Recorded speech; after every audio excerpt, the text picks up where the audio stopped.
General election is right around the corner, and communities across our state are concerned about many things ranging from COVID-19 to our economy to our environment. Candidates from the Benton and Franklin Counties are looking to represent the community they live in. Tonight's debate will feature candidates from the Benton County Commissioner District 1 and 3 race, as well as the Franklin County District 1 race. Hear their thoughts about topics that matter to the Tri-Cities community. NWPB Vote 2020, in partnership with the League of Women Voters of Benton and Franklin Counties, presents the NWPB Vote 2020 Debate Series. And now a message from the League of Women Voters of Benton and Franklin Counties. Welcome. The League of Women Voters of Washington's Education Fund, along with our partners, Northwest Public Broadcasting, are pleased to present to you the candidates for our statewide offices. I am Ravine Jimenez, a member of our local League of Women Voters of Benton and Franklin Counties. Ever since the founding of the League 100 years ago, a significant part of our mission has been to provide voter education. This program is an opportunity for the candidates to present their views and positions on the office they are running for so that you, the voter, can make the most informed decision when you mark your ballot.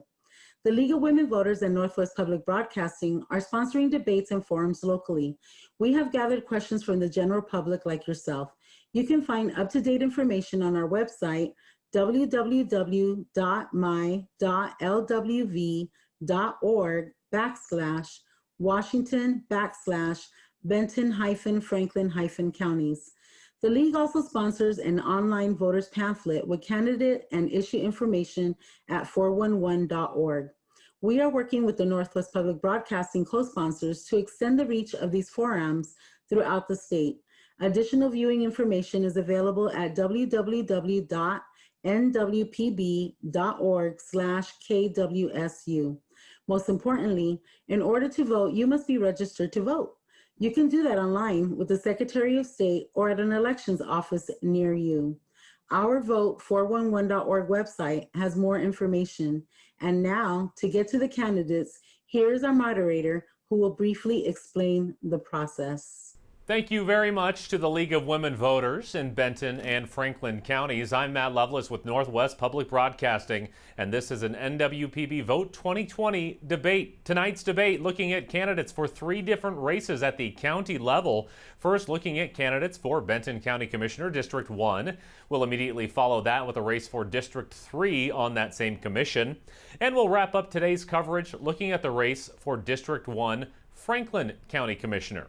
Now, the candidates are aware of the ground rules. I'll repeat them here so our viewers can understand tonight's process. We have a number of questions, many provided by the League of Women Voters. The order in which we begin is the order the candidates' names appear on the ballot.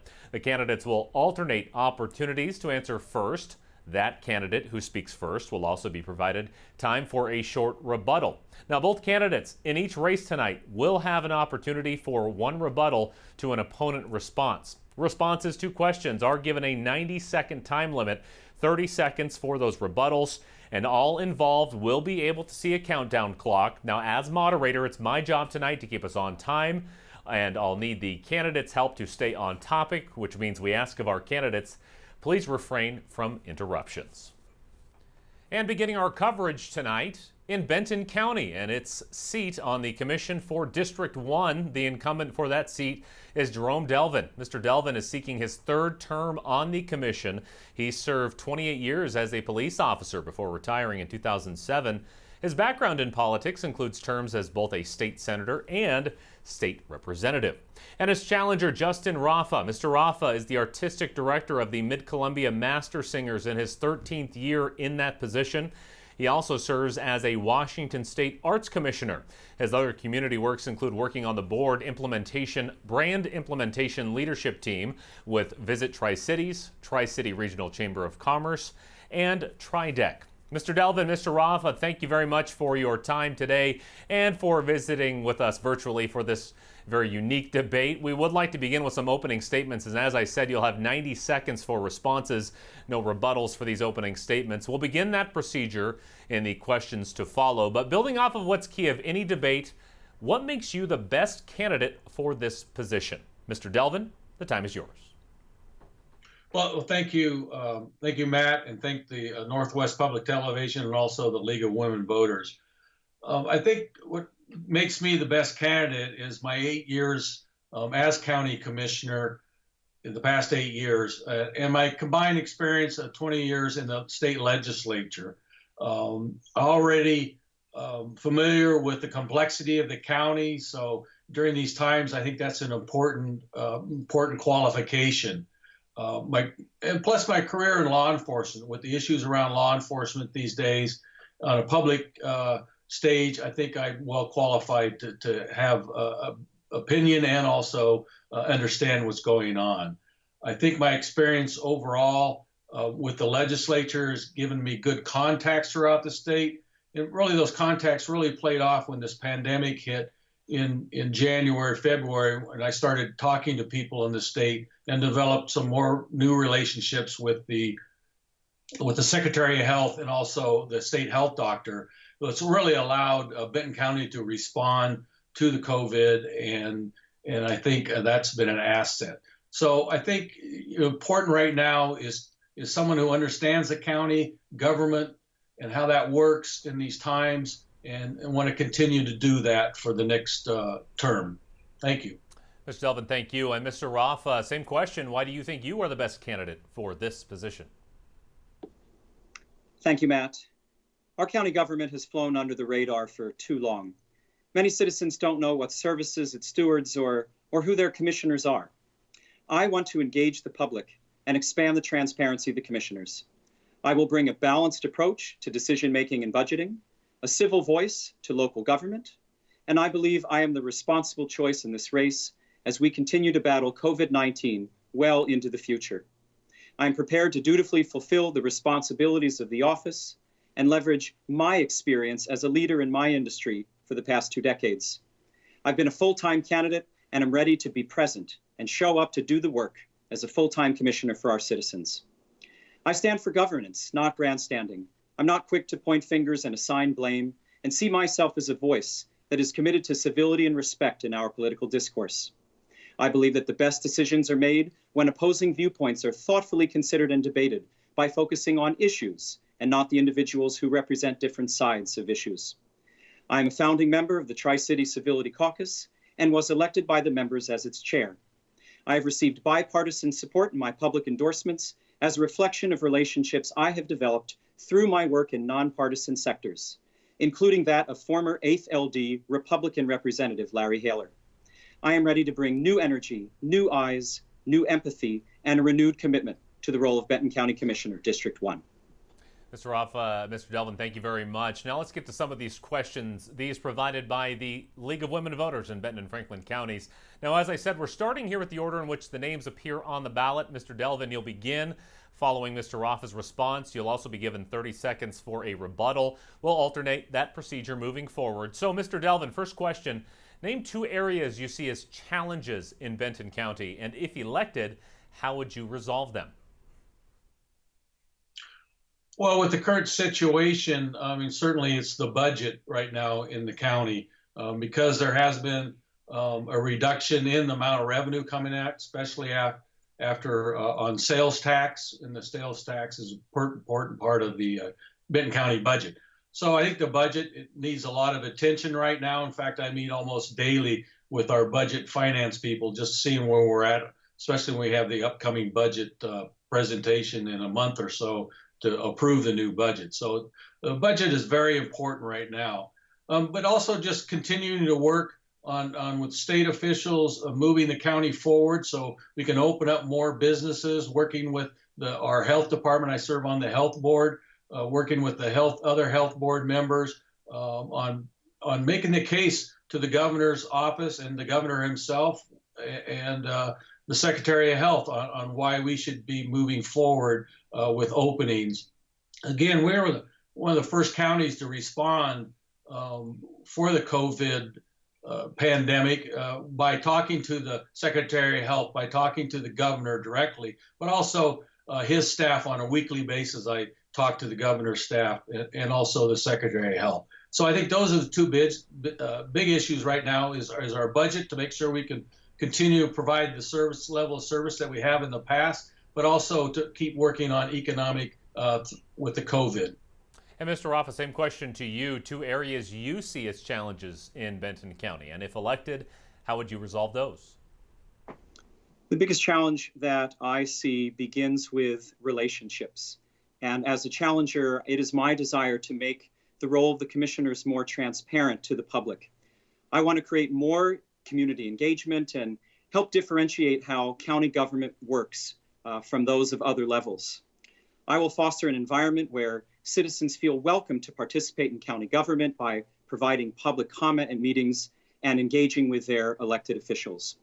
We need to ensure that we have relationships of mutual trust and respect with our city and port district partners and with our fellow commissioners across the river in Franklin County who steward so many important bi-county programs.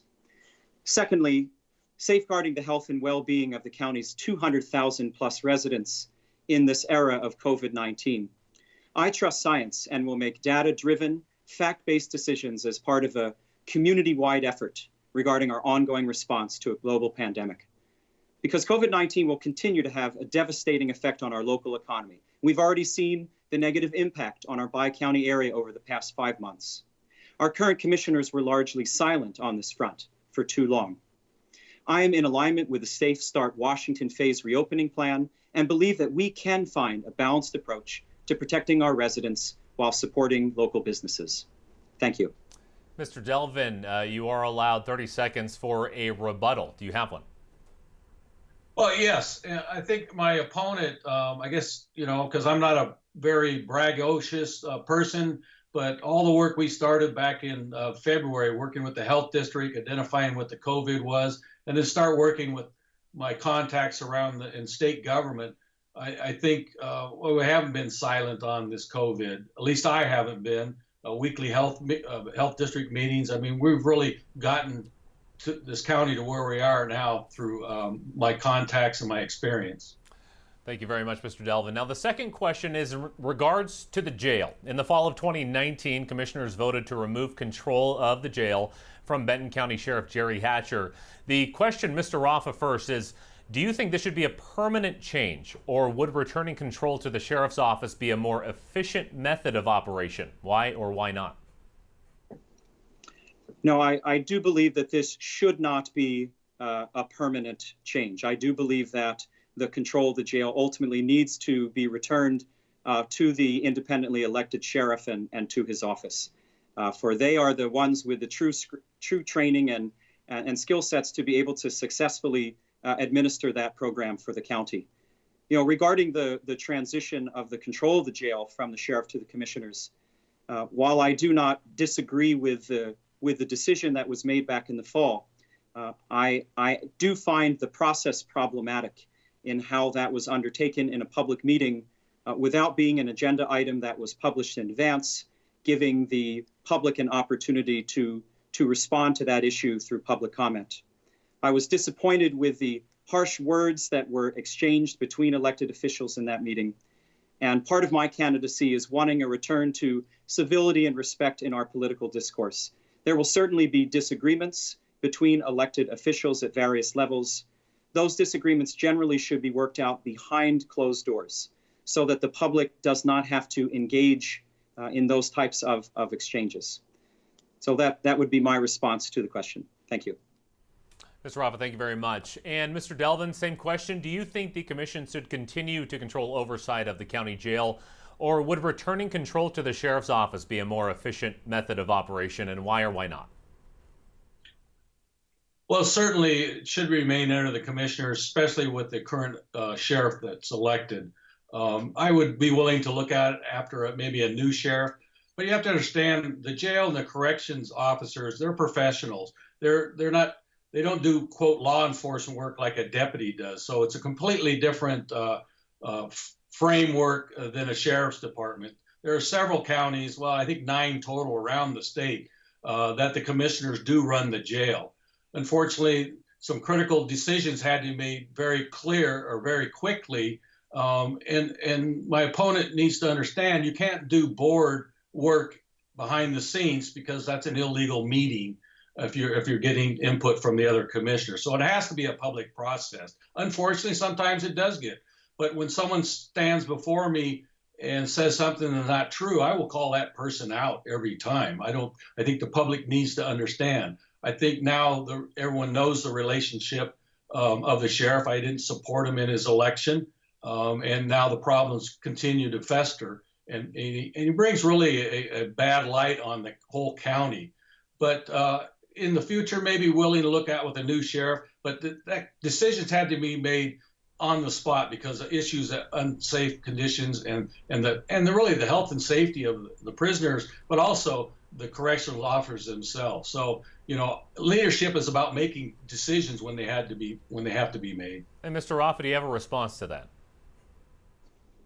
I would reiterate that there was a significant lack of transparency through that process of the jail transfer that took place at the public meeting in the fall.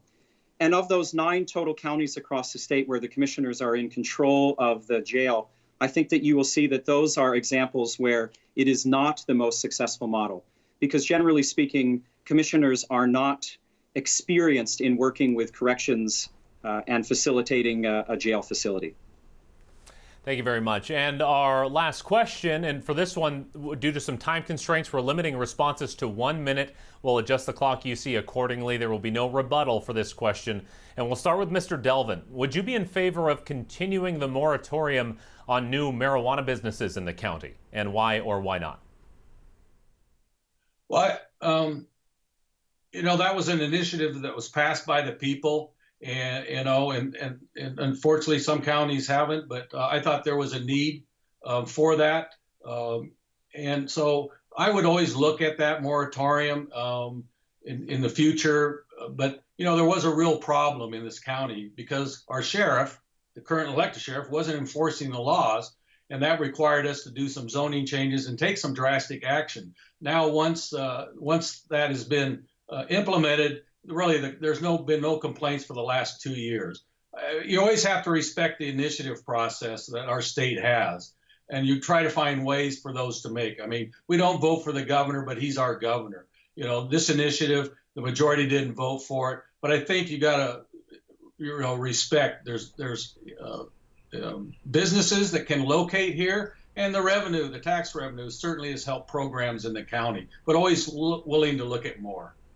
And same question for Mr. Raffa. Would you be in favor of continuing that moratorium on new marijuana businesses, and why or why not?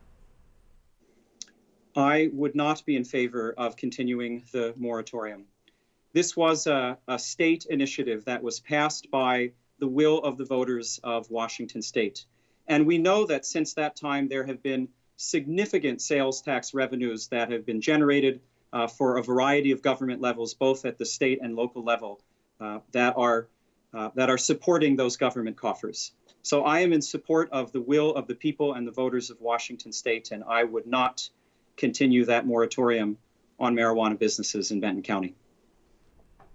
All right, thank you very much for both of those responses, and we really appreciate you answering these questions. We know it seems like it goes by quickly and it is a little unconventional, but before you go, we would like to hear from each of you just one more time. We have 1 minute set aside for closing statements. Each of you will get that minute, and of course, no rebuttals for these. And Mr. Raffa, you get the first opportunity to make your closing remarks. Well, thank you, Matt, and thank you again to the League of Women Voters of Benton Franklin County for this opportunity. Whether you're a long-time or first-time voter, a disenfranchised voter, or are eligible to vote but never have, I invite you to please exercise your right and let your voice be heard by casting your vote in the general election on November 3rd. Ballots will go out in the mail around October 16, so you have plenty of time to fill it out. Please be sure to sign the outer envelope of your ballot and return it to a designated county auditor drop box to ensure it is counted. For more information about my campaign and list of bipartisan public endorsements from community businesses and small leaders, please visit my website, www.justinraffa.com, and follow me on social media platforms, Facebook, Instagram, Twitter, and YouTube.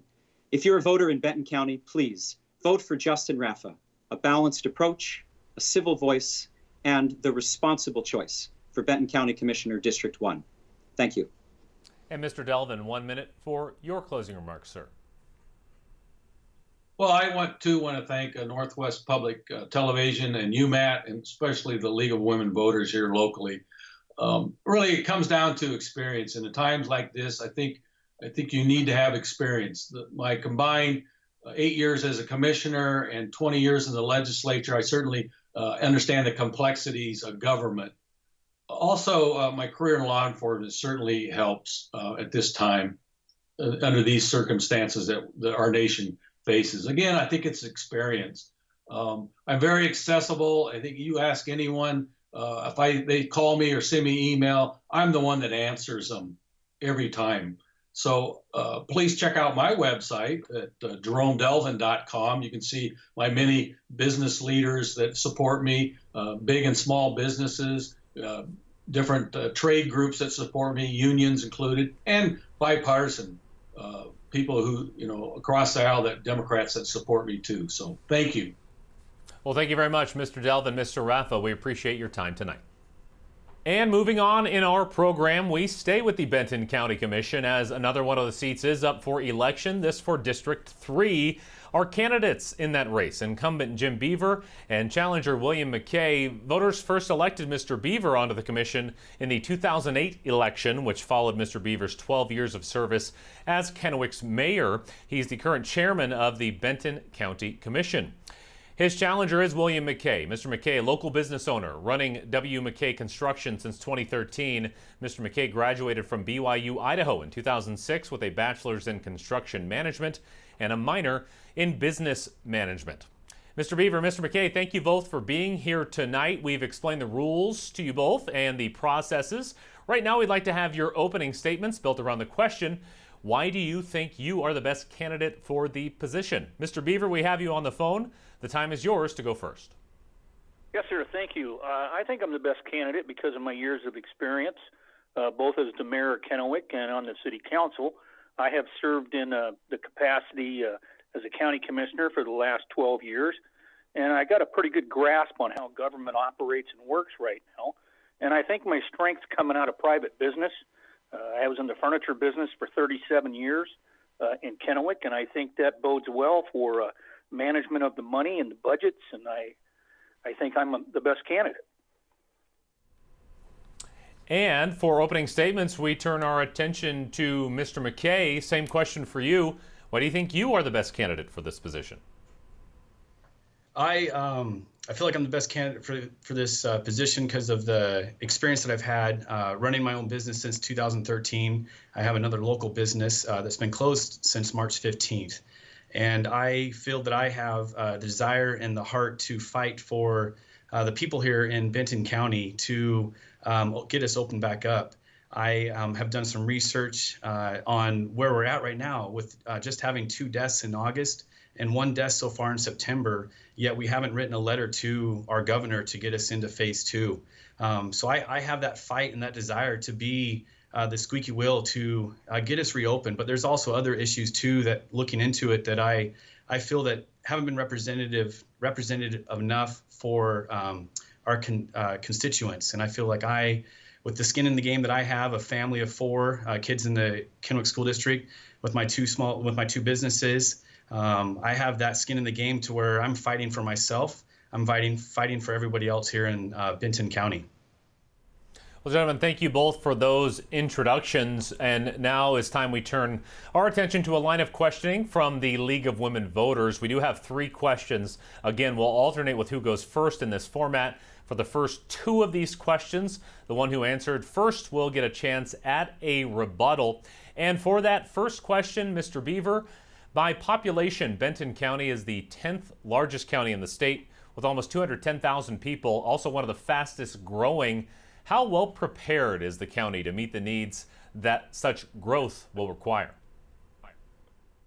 We got very prepared. For example, we just purchased water rights from Moxie School District and other school districts to accommodate the water needs. We didn't want to get in a situation that some of the other counties have had where their building permits were stopped and no development can occur. So we went ahead and purchased water rights, and that will allow us to issue building permits and really move us in a direction where we can accommodate the growth. So I've always said in my career, I want to know what our community looks like 25, 30 years from now. So my planning horizon is not a week. It's got to be years, and we got to be prepared. So that's kind of my mission on that. And because I don't want to take time away from you, you do still have about 35 seconds. If you have any more to add? As long as we work together. I mean, we work with the building community, and we work with the developers, and we work with the planners, and we make sure that we can do some stuff. The other issue is the growth in the schools, and so we got to be prepared for that situation. I've met with the superintendents of both Kennewick and Richland, and they're trying to be prepared. So once again, if you have the development, you got to be prepared. And Mr. McKay, I'll put the same question your way here. How well prepared is the county to meet the needs of an area that's growing like Benton County? I think you look at it, we do have a lot of residential going up, but I feel that we can have some more residential. There's a couple groups in Seattle, environmental groups that have held back a lot of development growth that we could be doing, and it takes several years to do that. And so infrastructure, I think the cities in Benton County, Kennewick and Richland and West Richland, I think the infrastructure is better and getting better. I think we are using the facilities and the budgeting correctly. However, I still feel that there needs to be a better relationship between those environmental groups and also a relationship between Franklin and Benton County on growing together so that we can prepare for a bigger future, because this is a great area to bring a family to. My family grew up in Meridian, Idaho. I moved up here when I was a sophomore in high school, and I'm raising my family here now just because of the community and the school districts and everything. So I feel that we are going in the right direction. Can we get better? Yes, I think we can get better, but it's going to take some time and some relationship building. And Mr. Beaver, we do give you the opportunity for a rebuttal here. You have 30 seconds for that. Thank you. I've spent 30 years as an elected official building relationships, so I don't have a problem with how that's playing out. I initiated mayor's meetings so we could all sit down and have kind of a community-wide talk, and I've invited people to come talk to me both at the county level. Some of the issues at the county are different than the cities, and so you got to have an understanding of how those two systems work. So there's benefits, and then there's also things we cannot do. So just got to have a better education. All right, Mr. Beaver, thank you very much. Let's move on to question number 2, as it seems really to be an underlying topic with anything that we're discussing anymore. Some are predicting an increase in COVID-19 cases this fall and into the winter as more people gather indoors. What lessons, if any, can the county take forward to keep Benton County cases as low as possible? Mr. McKay, your response first. I feel it, yes. I mean, obviously we're going into the flu season and it's going to jump back up. But again, I feel that we need to be educating the owners and having it to where it's the customers' opportunity and if they feel comfortable going in or not. The frustrating thing that got me involved with this is finding out that our commissioners in Benton County didn't write a letter to the governor for 42 days after the 30-day stay at home. So for me as a business owner and multiple other people here in the Tri-Cities, that's 42 days late of fighting for us and working with the governor of saying, Mr. Governor, let the county commissioners, let us work with the Benton Franklin Health District, let us educate all the business owners, let us educate everybody here in the Tri-Cities so that we can open up and that we can be safe. There's multiple people that are struggling for this. And so, yeah, we're going to probably see an influx again here in the fall, but let us make it our choice to where if we want to go into a gym or we want to go into a movie theater or a restaurant, let it make it our choice. And again, shame on us if our hospitals are overran, which they've never been overran. In fact, I looked at the numbers today, and we have like 2 COVID people right now, patients in our hospitals. We had 2 deaths in August and 1 death in September. Why haven't we written a letter to the governor to open us up again and let us control our counties ourselves? And Mr. Beaver, turning to you with the same question, some predicting an increase in COVID-19 in the fall and winter as more people go inside. What lessons can the county take forward to keep Benton County cases as low as possible? Well, that program moves through the Benton Franklin Health District, and so We worked with the Benton Franklin Health District and our Benton Franklin Health Nurse to put the correspondence together to debate. So it wasn't really a conversation. It was the state health department and the governor's office that were dictating how things were going to go. Now you can sit back and you can write a letter, or you can do what Franklin County did and say we're going to do whatever we want to, and then the state attorney general filed a lawsuit against the county. We didn't want to go down that road, and we didn't really want the state attorney general to sue Benton County. So I didn't see that as a cooperative move. So once again, we worked through the health district and the nurse that we have, trying to persuade the people who have the power to let us open up and get bigger. So we had to negotiate a deal to go from 1 to 1.5. They wouldn't let us go to 2. So that's how that all played out.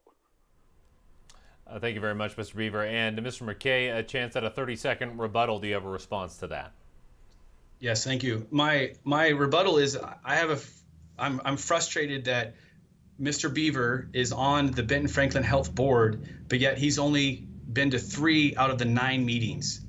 And to me, those meetings are more important than church, because right now we can't even go to church barely because of the health district. So there's massive things going on, and we should have a person in our seat, in the commissioner's seat, representing us and working with the health district instead of missing meetings. Well, thank you, gentlemen. Now, for this third and final question, there will be no rebuttal, and your answers are limited to just 1 minute. Call it our lightning round here. And Mr. Beaver, first, kind of a big picture question. Which county services would you prioritize if some budget cuts are necessary due to some lost revenue? It's always law enforcement for me, and it would have to be the criminal justice system. So if there's a situation where we have to look at budgets, I would hold that as sacred for me. So public safety is a sacred issue for me. Other departments would have to, unfortunately, have to tighten their belt. All right, thank you very much, Mr. Beaver. And now this county priorities question shifts to you, Mr. McKay. Which county services would you prioritize if budget cuts were necessary due to lost revenue? So I agree with Mr. Beaver on that. I mean, first responders is number one priority for me. With them and with our safety, we need to have them fully funded and operational. Again, there's things that I need to learn. I know that there's things in the county commission spot, the people that work in there. I'm sure that we can find some ways on budgeting things. One thing that I have an issue with is we had a meeting last Tuesday, and there was a gentleman that came in and said that he made a $2,000 mistake, but yet that $2,000, we still can fit it in our budget, and he made a $2,000 mistake. Would you like me to go get another bid? Would you like me to get 3 more bids? What would you like me to do? Well, one of the commissioners, and it's on record, last Tuesday, one of the commissioners said, if there's money on the table, let's take it and run. That's the problem right there. The people that are in there right now have forgotten who's their constituents, where the money's come from, and they're not budgeting correctly. Even though it was $2,000, that $2,000 came from us.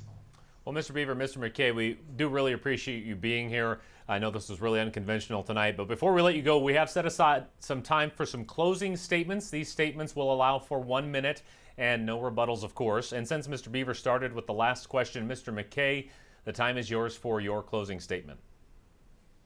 Thank you. I really hope I can get in there. I really appreciate the time for this. I've been working hard, and I'm a businessman. I think that you'd want a businessman in there that has skin in the game. I compare myself to Donald Trump a little bit, besides having a Twitter account and being a billionaire. I believe that's why our country was doing so well before COVID hit, is because we had a businessman in the seat. And I'm going to be that businessman here in Benton County to budget, to represent our constituents, making sure that I do go to all the meetings and fight for us. And the public safety tax that we've had for 5 years, more than 5 years, sorry. But we had a little girl die 5 years ago because we didn't have a radio tower put up. And it's taken over 5 years to finally get that radio tower taken care of just about 2 months ago. That's, to me, if that was my daughter, that's 5 years too late. So I'm here to fight for you. I'm here to fight for my family, because every choice I make affects me and it affects you. Thank you for your time. Thank you, Mr. McKay. And Mr. Beaver, your closing statement. Yeah, thank you. I'm looking forward to providing some customer service and some direction for the county for the next term. I also am a retired businessman, spent 37 years in the furniture business, along with my 30 years as a public servant, both at the city and the county. Those are combined years. And so I want to move forward. I want to move forward that. With respect to the radio tower, that was supposed to be a partnership between some cities and the county, and eventually that just turned into the county can just pay for all of it. So that's why that took so long. I understand that issue, and I've dealt with that issue ever since I've been a commissioner. So I've met with the sheriff's office and the deputies, and we have talked that over and over. And I've met with the mayors, and they just said, hey, we're not paying. So it's interesting to me that we have these partnerships in our community, and then when it gets time to pay the bill, we're not partners anymore. The county can just pay for all of it. So, there's the issue with some of the situations that we have. All right. Well, Mr. Beaver, Mr. McKay, that does it for our time here tonight. Thank you so much for being here, candidates for Benton County Commission, District 3. Our coverage tonight will explore one more county-level race, this one for the District 1 seat on the Franklin County Commission. In this race, incumbent Brad Peck and challenger Kim Lehrman. Now, Mr. Peck has been on the Franklin County Commission since 2009. A retired Air Force officer, Mr. Peck got his bachelor's at Central Washington University and master's in communication from Eastern Washington University. Meantime, Mrs. Lehrman, coming from a career in education as an agriculture educator and FFA advisor, she has remained involved in education, both with youth sports and a number of volunteer organizations. Mrs. Lehrman graduated from Washington State University. Mr. Peck, Mrs. Lehrman, thank you both for being here tonight. We've explained to you both the rules and processes here, and right now we'd like to have your opening statements. And for these opening statements, we're building it around the question, why do you think you're the best candidate for the position? Mr. Peck, you go first. Okay, well, let me start by thanking the League of Women Voters for providing this opportunity and to my opponent for participating in this with me. Civility and respectful discourse are needed now more than ever. These are turbulent times, and these times call for steady, common sense leadership and experience, frankly, especially experience. The reality is now is not the time for newly elected officials who will effectively be learning on the job. Our three-person board will have one brand new commissioner in January due to the retirement of Commissioner Bob Cook, and Commissioner Didier is relatively new to the board as well. Adding two new commissioners this year will make Franklin County one of the least experienced boards in the entire state at a time when thorough understanding of county government is needed, frankly, more than ever. In addition to representing Franklin County on nearly 24 boards and committees, I was unanimously selected this week by commissioners from all 39 Washington counties to serve in three key and influential positions. I was selected for the 9-person Washington State County Road Administration Board that ensures fair and accurate use of county road funds throughout the state, the Legislative Steering Committee of the Washington State Association of Counties, representing county interests before the state legislature, and then lastly, the Federal Issues Committee of the State Association of Counties, prioritizing county interests at the federal level. Having a Franklin County Commissioner in these important positions will enhance our county voice and interests from Eastern Washington to Olympia and Washington, D.C. All right, Mr. Peck, thank you very much. And Mrs. Lehrman, same question to you. What do you think makes you the best candidate for this position? Hello, everyone, and thank you to the League of Women Voters for the opportunity to speak with you today. My name is Kim Lehrman, and I am the best candidate to be your next Franklin County Commissioner for District 1. I was raised on my family's cattle and alfalfa farm, where I learned the value of working as a team. I was an agriculture educator and FFA advisor for over 13 years. Since leaving teaching to raise my family, I have focused on becoming an advocate in my community. I'm the best person for the job. I was raised in this area, which gives me a deep understanding of our community and its values. My core governing philosophy is focused on responding to challenges or issues by listening to the thoughts of others, including constituents and experts, then crafting solutions that build consensus and promote transparency. I will also make it a top priority to respect the wealth of collective experience on the part of the county employees by including their voices in the policies I put forward. Our county employees represent 2,500 years of experience. Finally, I will bring a fresh start to the commission, meaning I will offer innovative solutions to existing problems, such as pushing our county to develop an app that would offer Franklin County residents living in rural areas a better connection to emergency management information, along with anonymous tip lines to help report out domestic violence and suspicious activities to law enforcement. A vote for Kim Lehrman is a vote for collaboration, transparency, and innovation. And that's why I am the best candidate for this job. Mrs. Lehrman, thank you very much. And to both of you, our first question tonight from the League of Women Voters addresses a couple of topics: agriculture and growth, two major things on the minds of people in the Tri-Cities. Now, Franklin County is known for its prime agricultural land, some of which is being lost to development. What can the county do to help preserve farmland and mitigate any potential conflicts when it comes to urban and rural communities coming together? Mr. Peck, you go first here. Okay, well, the nature of land use is that it goes from raw land all the way to urbanized land. And in between those two extremes is farmland. The Columbia Basin has some of the most prized farmland in the world, and we also have the opportunity for irrigation out of the Banks Lake and Grand Coulee Dam. Many people have forgotten that 60, 70 years ago, our federal government promised to provide irrigation and never finished the second half of the Columbia Basin project. So number one is work I've been doing with the state legislature and the federal government to get funding through the Department of Agriculture to finish the second half of the Columbia Basin project, adding hundreds of thousands of additional acres of irrigated land. The other thing we can do is help our farm community with vertical integration. The days of a horizontal platform where you did one step in the ag production process is frankly no longer enough to be competitive. We've got agricultural interests that are producing products, but they're also doing their own processing, they're doing their own shipping, and in some cases their own marketing. That sort of vertical integration is what will help them thrive and survive. And lastly, with respect to protecting our farmland, we've got to be smart about urban growth boundaries, and when we bring new lands into the urban areas, that we select those lands that have the least potential for high quality ag, and at the same time, of course, protect those that have high quality ag futures. And that's done through careful land management planning under the Growth Management Act, which in itself is a whole separate study. And Mrs. Lehrman, I'll say the question again, a little bit of a long one here. Franklin County is known for its prime agricultural land, some of which is being lost to development. What can the county do to help preserve farmland and mitigate potential conflicts when these urban and rural communities come together?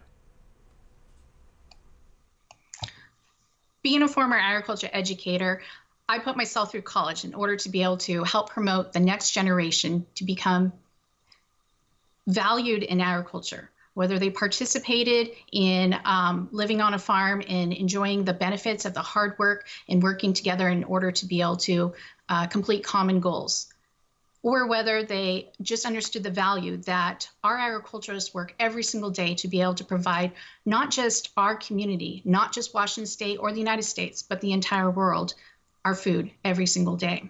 And that should not be taken for granted. We need to be able to protect our farmland in a way that actually conserves it. So that way we can be able to also grow in our economic development and also with our population. We are expecting in Pasco alone a 65% growth in the next 20 years. That means that we're going to need 15,000 housing units. Those housing units must go somewhere. And so we have to work with the farmers, with the city of Pasco, the county, and we need to talk to the developers. How can we be able to all work together to be able to not decrease our agriculture footprint or over increase our city footprint? So those are the items that we all have to work together in our land development plans. And Mr. Peck, in this round of questioning, you get a chance at a rebuttal. You have 30 seconds for one. Well, I would just note that, there is a natural tension and we need to find a balance between land use and property owners' lawful enjoyment of their property. I certainly don't advocate going to someone, say, that owns 5 acres inside the city limits of Pasco, telling them they have to divide their property into smaller housing spaces. But at the same time, If we can find opportunities where that's attractive to them, and we can do what's called infilling houses into those larger tracts in the city limits, avoids having to take up more farmland. Mr. Peck, thank you very much. Now on to our second question, and really addressing a topic we're all going through right now, COVID-19, and some are predicting an increase in virus cases this fall and winter as more people gather indoors. So what lessons, if any, can the county take forward to keep Franklin County cases as low as possible? Ms. Lehrman, you're up. Number one, we need to make sure that we do not create confusion. Yesterday, I was on the phone with a nurse who would call herself a conservative, and she said on April 21st, when the Franklin County declared they were able to open up, that created a lot of confusion and hardship on the essential workers who are being frontline workers, trying to be able to help suppress this COVID-19 crisis. We have, at this point in time, hundreds of people, 356, I believe is the exact number, of Franklin County residents that have lost their lives. We have over 4,000 cases of COVID-19 positive cases within Franklin County of our residents suffering. We need to have leadership that steps forward and says, wear your mask. Let's suppress this COVID-19 crisis. Let's get businesses open. Let's work together. This is the type of leadership that we need. That would be the very best thing. Coming from a nurse's mouth, hearing those desperate cries for plea for help, that would be the very best thing, is to be able to have leadership that leads in that kind of manner, works together, unites the community, and moves forward. Mrs. Lehrman, thank you very much. And Mr. Peck, same question to you. What lessons, if any, can the county take forward to keep cases in Franklin County as low as possible? Well, there's a great many lessons to be learned in a relatively short time that we've been doing this. I know it seems like a long time, but in scale, it's only been 4, 5, 6 months now. The burdens have been tremendous, though, and we shouldn't escape that. I think the lesson, if you're going to pull one lesson as of today, is that transmission is a function of human behavior. It's not a function of geography. And I think the state completely missed the ball, frankly, and I've told them that. I speak through the governor's staff almost weekly, that we need to promote mask usage and separation and sanitization, and recognize that whether you're in an Ace Hardware or a Lowe's or a Walmart or a mom and pop coffee shop or even a movie theater, the fact of the matter is transmission happens from contact, not from geography. So we need to get our businesses open. And I think if we do those three fundamental things, we can open most, if not all, of our businesses. I've shared this with the governor's staff. I share it with them, like I say, when I speak to them virtually weekly. I spoke with them today, in fact, and also with the Washington State Association of Counties, where all 39 counties are talking about what's working and what's not. It took Spanish flu close to 2 years to completely subside. I'm very hopeful that coronavirus is handled more quickly than that. And I think the road to doing that is to focus on those human habits and behaviors and less on the geography and who can open and who can't. Stop picking winners and losers. And Mrs. Lehrman, a rebuttal for you?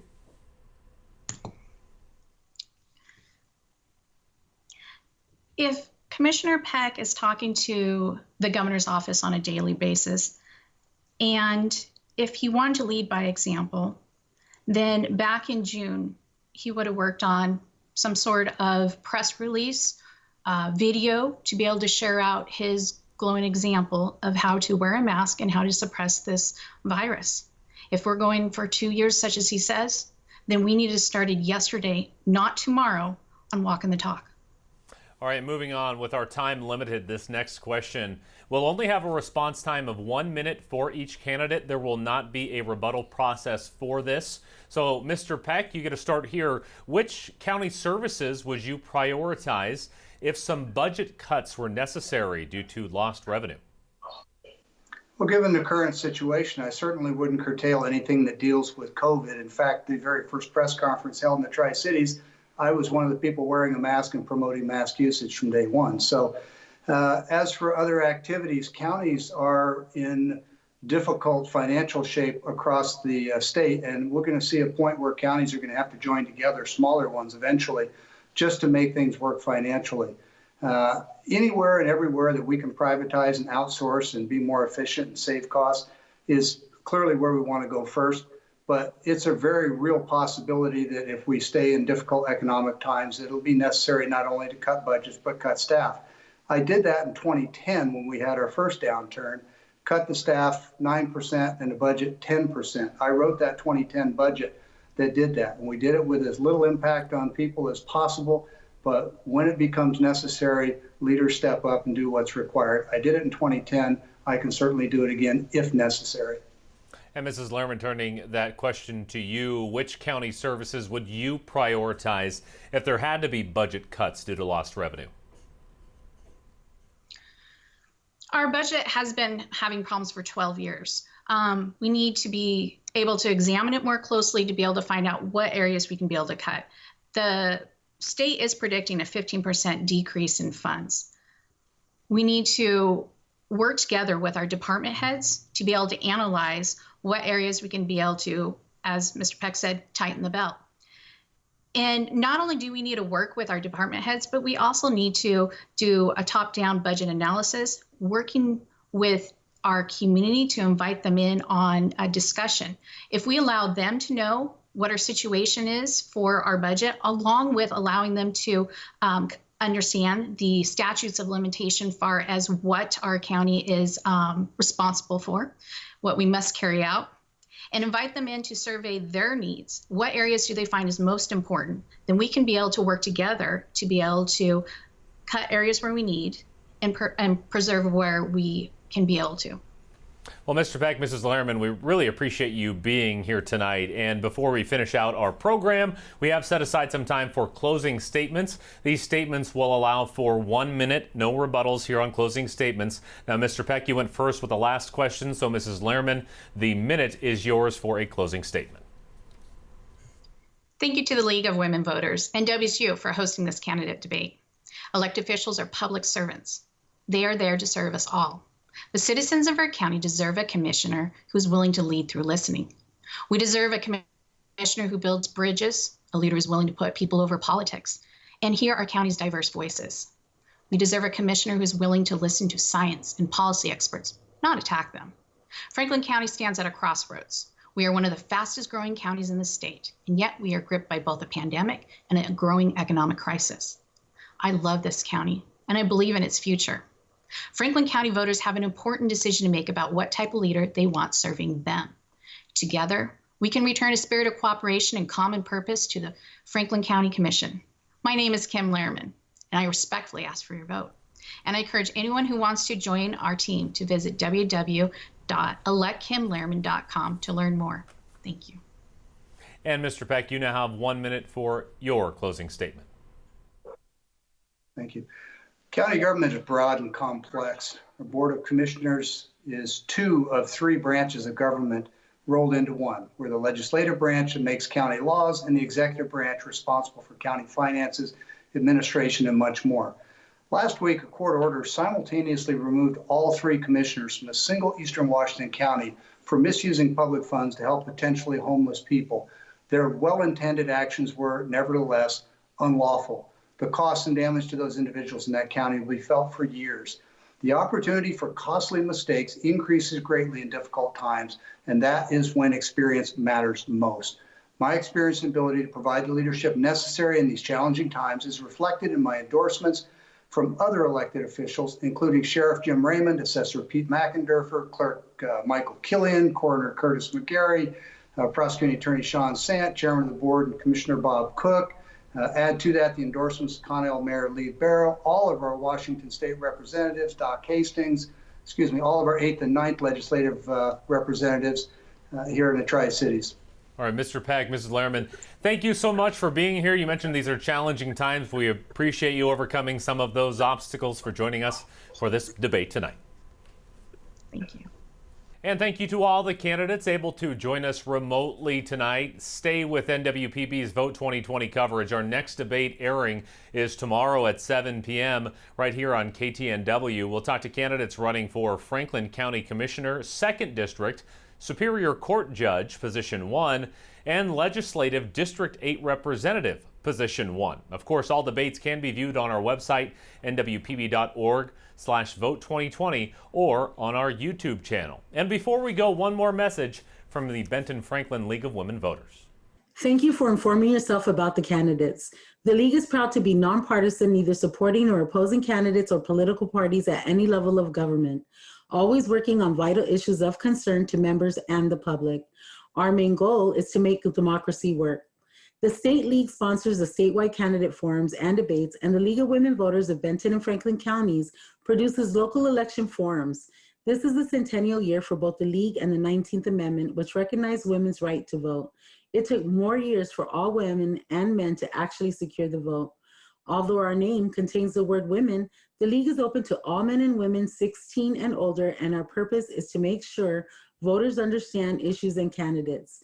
The League has 2 organizations, the education arm that presents a candidate forum and debates across the state. It is our impartiality and our history as a trusted organization that gives us this privilege. The education arm through the League's Vote 411 website provides candidate information. It is different from the guide you receive from the Secretary of State's office because it is the only resource that covers every race in Washington. The League does not tell you how to vote, but it ensures you have enough information to be confident about your vote. The other is the advocacy arm that promotes public policy in Olympia through about a dozen volunteer lobbyists. We are grateful to our partner, Northwest Public Broadcasting, and our local co-sponsors who have joined us in soliciting questions from voters for these programs. You can get a copy of your vote at lwv.org. It has detailed information about elections, descriptions of elected official offices, what to listen for in a debate or forum, and elections that have been won or lost over a single vote. And thank you again to all of our candidates for tonight, and thanks to the League for so much behind-the-scenes work to make these debates happen. For all of us here at NWPB, thanks for watching. Have a good night.